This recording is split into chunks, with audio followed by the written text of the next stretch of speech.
Government corruption has never been more prevalent or caused more harm. It's why extremism is on the rise. It's why the financial gap between the haves and have-nots has never been wider. And it's why our planet is at risk of an extinction level tragedy. That's why I need your help to keep exposing the truth about the rot on both sides of the aisle. Become a supporter or a friend of the show today by clicking on the coffee link in the description box below. Friends of the show join me on a Zoom hangout once a month, and you guys can ask me any questions you want, and I can get to know you better. But the most important reason to help is to keep the show alive. Together, we can and will save our country and our planet. Thanks in advance and enjoy the show. Hey everyone, welcome to the show. So as the saying goes, we reap what we sow. Right now, Donald Trump's allies are definitely reaping a lot of legal bills. They also simultaneously are facing a potential loss of income, and I'll explain that in a moment. Here's the deal. Here's what's new in attempted coup world. Fulton County, Georgia District Attorney Fani Willis has confirmed that all 16 of the people who signed on as fraudulent electors on that document on behalf of Trump are targets of her investigation. So we knew of some of them who had received target letters, but now we know that every single one of them could be indicted in the near future. And apparently, many of these people were voluntarily cooperating already with the grand jury. They were testifying in front of that jury that's investigating Trump's alleged crimes. Well, after receiving the target letters, their attorneys advised them to stop testifying. Now, a judge ruled against a motion that they filed. They were trying to quash the subpoenas that told them that they must appear. And the judge said, no, they have to appear. They can plead the fifth, so as not to incriminate themselves. But then he also advised the Georgia DA and the defense attorneys to work together to try to determine what testimony can still be provided that won't cause them to incriminate themselves. And two of these Georgia fake electors, Brad Carver and Daryl Moody, just received some really bad news. These two men are attorneys, at least for the time being. Their cases have now been referred to the Georgia State Bar, their disciplinary board.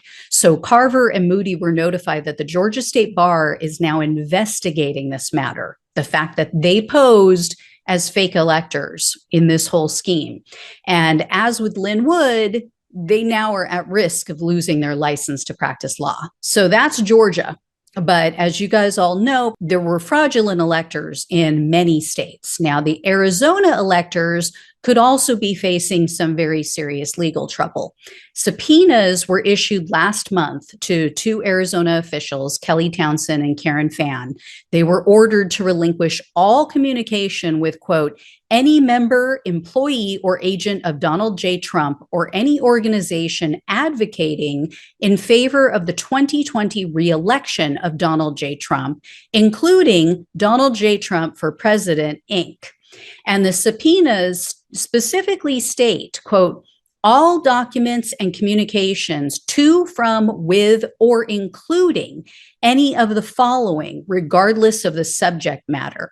And then it goes on to list those specific people and entities. So even if the communication wasn't between Townsend or Fan and any one of these listed people, or even if it wasn't about any of the topics that they mention, if a person on that list is even mentioned, they're required to turn it over. So that could provide some really interesting information. We also now know that some of Trump's coup plotters were very aware that their schemes were illegal. For example, on December 8th of 2020, Arizona attorney Jack Wilenchik sent an email to Trump advisor Boris Epshteyn and others in which he revealed advice that he had received from an attorney and subsequent fake elector, Kenneth Chesebro. He wrote in part, quote, his idea is basically that all of us, Georgia, Wisconsin, Arizona, Pennsylvania, etc., have our electors send in their votes, even though the votes aren't legal under federal law, because they're not signed by the governor, so that members of Congress can fight about whether they should be counted on January 6th.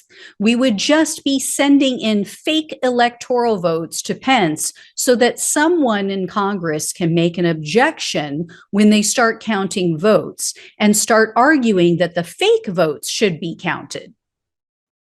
So they had this all laid out in early December.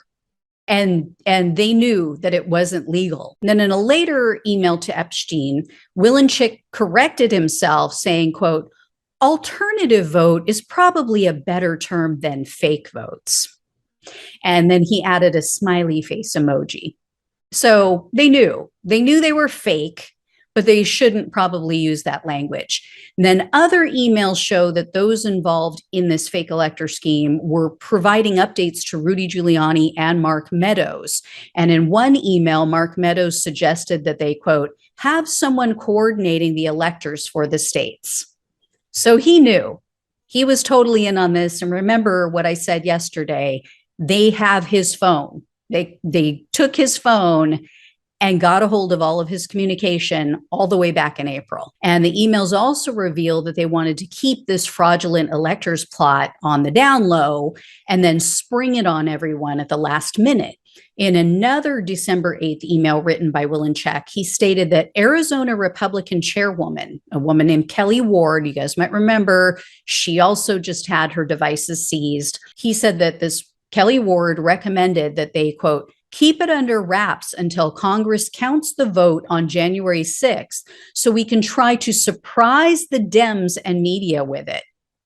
Now, one name that appeared over and over again in these emails was John Eastman, attorney John Eastman. As you all likely know, his home was searched. His devices were recently seized. However, a judge ruled that they couldn't access and review the contents of Eastman's cell phone until they obtained a second federal search warrant.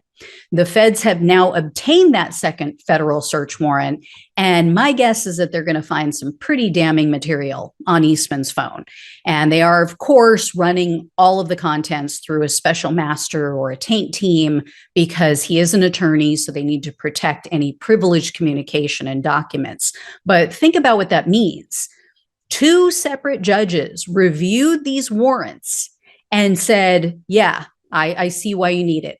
They agreed with the FBI that a crime had likely been committed, which justified the seizure and search of his devices.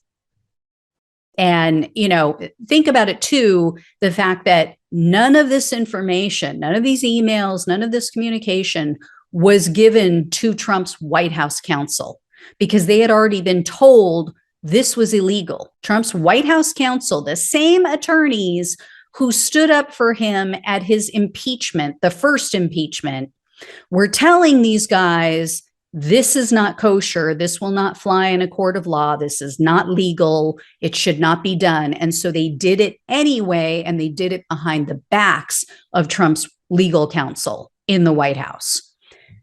In the immortal words of Nellie, it's getting hot in here. So take them all to jail or something like that. So anyway, guys, thanks so much for watching and listening. Take care. I will talk with you soon.